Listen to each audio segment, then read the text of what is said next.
হচ্ছে যে আমরা এমন একটি কিতাব থেকে কথা শুনতে এসেছি। সম্মানিত প্রিয় ভাইয়েরা, বলেন তো দেখি এই কিতাবের মধ্যে কি কোনো ভুল আছে? এই কোরআনের মধ্যে কি কোনো সন্দেহ আছে? This is the book about which there is no doubt, a guidance for those conscious of Allah. আল্লাহ পাক জানিয়ে দিচ্ছেন, বান্দা এমন একটি কিতাব তোমাদের জন্য নাযিল করেছি, যালিকাল কিতাবুল লা রাইবা ফি, এটি এমন একটি কিতাব এই কোরআনের মধ্যে ভুল নেই, সন্দেহ নেই, সংশয় নেই। হুদাল লিল মুত্তাকিন, আর যারা মুত্তাকি হবে, যারা পরহেজগার হবে, আমি আল্লাহর ভয় যাদের হৃদয়ের মধ্যে আছে, তাদেরকে হেদায়েত দিয়ে এই কোরআন জান্নাত পর্যন্ত পৌঁছায় দিবে। জোরে বলেন সুবহানাল্লাহ। আমরা সকলেই আল্লাহ পাকের শ্রেষ্ঠ কিতাব থেকে কথা শুনতে এসেছি। আমরা হলাম শ্রেষ্ঠ জাতি, আমরা শ্রেষ্ঠ জাতি হিসেবে শ্রেষ্ঠ কিতাব থেকে আমরা শ্রেষ্ঠ নবীর উম্মত হিসেবে আমাদেরকে আল্লাহ প্রেরণ করে দিয়েছে। এই শ্রেষ্ঠ কিতাব থেকে কিছু দিক নির্দেশনা মূলক কিছু কথা আপনাদের সঙ্গে শেয়ার করব। আপনারা সবাই শুনবেন তো ইনশাআল্লাহ? সবাই শুনবেন তো ইনশাআল্লাহ? কারা কারা শুনবেন না হাত তুলেন তো। ভাবছিলাম যে সবাই অ্যাক্টিভ আছে, তারপরে দু একজন হাত তুলে ফেলছেন। তো যাই হোক, আলহামদুলিল্লাহ, আপনারা যেগুলাই বসেছেন উঠাউঠি করবেন না। আমি খুব অল্প সময়ের মধ্যে, আমি আপনাদের ধৈর্যের ত্রুটি ঘটাবো না, আমি খুব অল্প সময়ের মধ্যে কিছু গুরুত্বপূর্ণ মেসেজ আমি দিতে চাই। আল্লাহ পাক যেন আমাদের ধৈর্য সহকারে আমাদের এই কোরআনের কথাগুলো আমাদের শ্রবণ করার তৌফিক দান করেন এবং সেইগুলো যেন আমরা আমল করতে পারি। আল্লাহ পাক সেই তৌফিক যেন আমাদের সবাইকে দান করেন। আমরা সকলেই পড়ি আল্লাহুম্মা আমিন। সম্মানিত প্রিয় ভাইয়েরা, আমরা এখানে যারা বসেছি সবাইকে একটা প্রশ্ন আপনাদের কাছে রাখতে চাই। সেটি হচ্ছে, বলেন তো কলিজার টুকরা প্রিয় ভাইয়েরা, আমরা কি সবাই আল্লাহর জান্নাতে যেতে চাই? এত আস্তে বললেন, জোরে বলেন না, জান্নাতে যেতে চাই? আমরা সবাই আল্লাহ পাকের জান্নাতের বান্দা বান্দি হতে চাই। যে নামাজ পড়ে না, সুদ খায়, ঘুষ খায়, জেনা করে, চাঁদাবাজি করে, টেন্ডারবাজ, তাকেও যদি আপনি জিজ্ঞেস করেন যে আপনি জান্নাতে কি যেতে চান, চোখ বন্ধ করে এক বাক্যে বলে দিবে, হ্যাঁ আমি জান্নাতে প্রবেশ করতে চাই। কিন্তু জান্নাত আল্লাহ পাক সুবহানাহু ওয়া তাআলা এমনি এমনি কিন্তু আমাদেরকে প্রদান করবে না। কথা বলেন ঠিক কিনা? আপনি যখন এক বর্গ জমি কিনতে চান, একটা জমি আপনি যখন কিনতে চান, তখন আপনি কত কিছু দেখেন। জমির দলিল ঠিক আছে কিনা, আদেশ রেকর্ড ঠিক আছে কিনা, এসএ রেকর্ড ঠিক আছে কিনা, জমির মালিকানা ঠিক আছে কিনা, ইত্যাদি ইত্যাদি অনেক কিছু আপনি সেখানে খেয়াল করেন। যদি কোনো কিছুই ঠিক না থাকে, আপনাকে যদি প্রধানমন্ত্রী এসেও বলে আপনি তেমনি টাকা দিয়ে দেন, জমি আপনার হয়ে যাবে, আপনি কিন্তু সেই জমি ক্রয় করবেন না। কথা বলেন ঠিক কিনা? তো আল্লাহ পাক সুবহানাহু ওয়া তাআলা আপনাকে এত নিয়ামত দিয়েছে, এত কিছু দিয়েছে, এগুলোর পরেও আল্লাহ পাক সুবহানাহু ওয়া তাআলা আমাদের কিছু দলিল দেখতে চায়, আমাদের কিছু এসএ রেকর্ড দেখতে চায়, আমাদের কিছু আরএস রেকর্ড দেখতে চায়। এই গুণাবলীগুলো দেখে আল্লাহ পাক সুবহানাহু ওয়া তাআলা আসমান এবং জমিনের চেয়ে বড় জান্নাত আল্লাহ পাক আমাদেরকে দিতে চান। জোরে বলেন সুবহানাল্লাহ।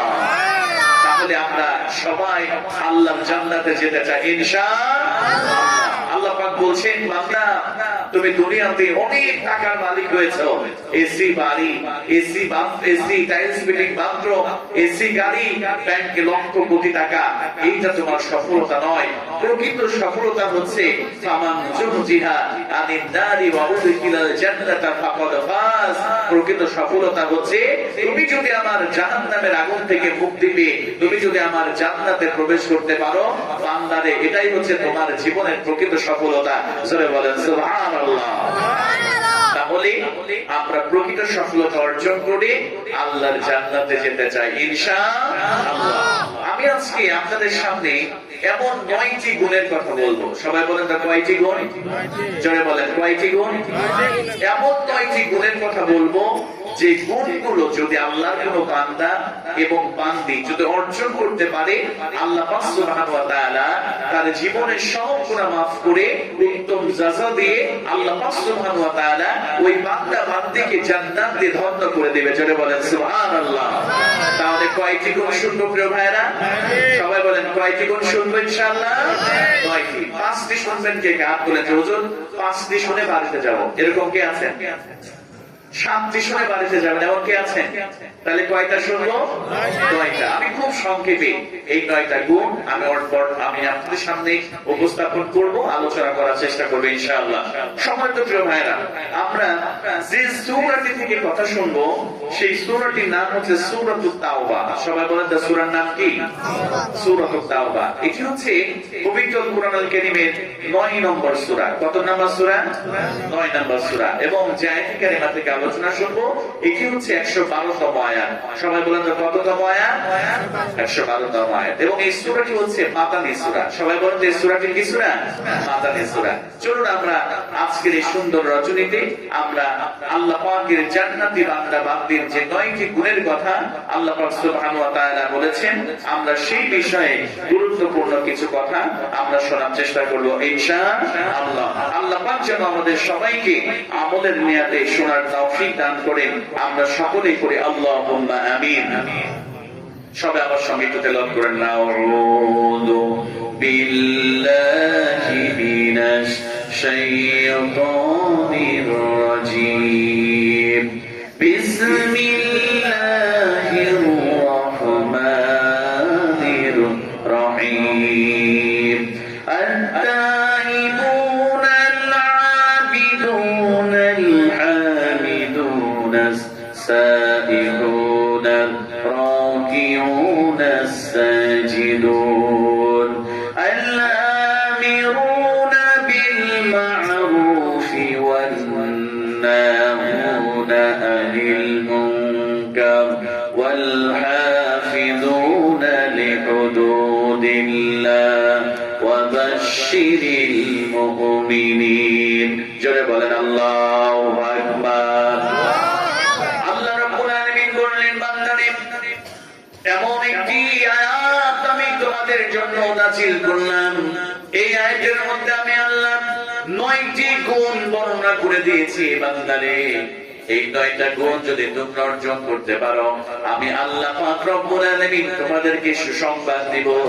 আর আল্লাহর সুসংবাদ হলো আল্লাহর জান্নাত ব্যতীত আর কিছুই হতে পারে না। জোরে বলেন সুবহানাল্লাহ। আল্লাহ পাক বলছেন এমন 9টি গুণ আমি আয়াতে কারিমার মধ্যে আমি বর্ণনা করলাম। বান্দারে এই 9টি গুণ যদি তোমরা অর্জন করতে পারো, আমি আল্লাহ পাক সুবহানাহু ওয়া তাআলা ওয়া বাশশিরিল মুমিনিন, যারা মুমিন হবে, যারা ঈমানদার হবে, আমি আল্লাহ তাদেরকে সুসংবাদ দেব। আর সেই সুসংবাদ হচ্ছে আমি আল্লাহ তাকে জান্নাত দিয়ে ধন্য করে দেব। জোরে বলেন সুবহানাল্লাহ।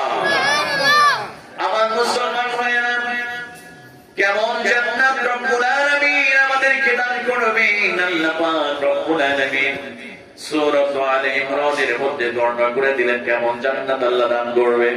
আল্লাহ রাব্বুল আলামিন বললেন, ওয়াসারিউ ইলা মাগফিরাতিন মির রাব্বিকুম ওয়া জান্নাতিন আরদুহাস সামাওয়াতু ওয়াল আরদ উইদ্দাত লিল মুত্তাকিন। জোরে বলেন আল্লাহু আকবার। আল্লাহ রাব্বুল আলামিন বললেন, বান্দারে তোমরা আমার ক্ষমার দিকে দৌড়াও, আমার রহমতের দিকে দৌড়াও, আমার বরকতের দিকে দৌড়াও। আমি আল্লাহ পাক রব্বুল আলামিন তোমাদের জন্য এমন একটা জান্নাত প্রস্তুত করে রেখেছি, এমন একটা জান্নাত আমি তৈরি করে রেখেছি। বান্দারে এই জান্নাতের বিশালতা হলো আসমান এবং জমিনের চাইতেও আমি আল্লাহ বড় জান্নাত তোমাদের জন্য বানিয়ে রেখেছি। জোরে বলেন সুবহানাল্লাহ।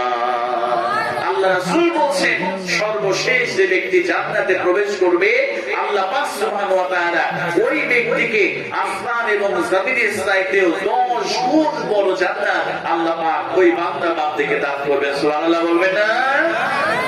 আবার বিশ্বনবী বললেন, আল্লাহ রাব্বুল আলামিন তার সলিহ বান্দাদের জন্য, ঈমানদার বান্দাদের জন্য, নেক বান্দাদের জন্য এমন একটা জান্নাত রব্বুল আলামিন তৈরি করে রেখেছে।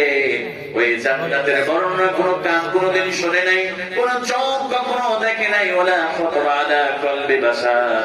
ওই জান্নাতের মধ্যে আল্লাহ এমন নাজ নিয়ামত রব্বুল আলামিন রেখে দিয়েছে, ওই নাজ নিয়ামত সম্পর্কে কোন মানুষ কোনোদিন চিন্তাও করে নাই। জোরে বলেন সুবহানাল্লাহ।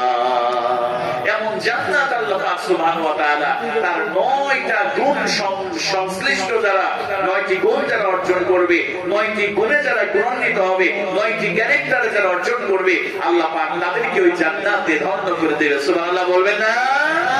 তাহলে আমরা চলুন সংক্ষিপ্ত পরিসরে আমরা সেই 9টি গুণ সম্পর্কে আমরা সংক্ষেপে আমরা জানবো এবং সেই গুণগুলোকে আমাদের মধ্যে অর্জন করার চেষ্টা করবো। রাজি আছেন ইনশাআল্লাহ?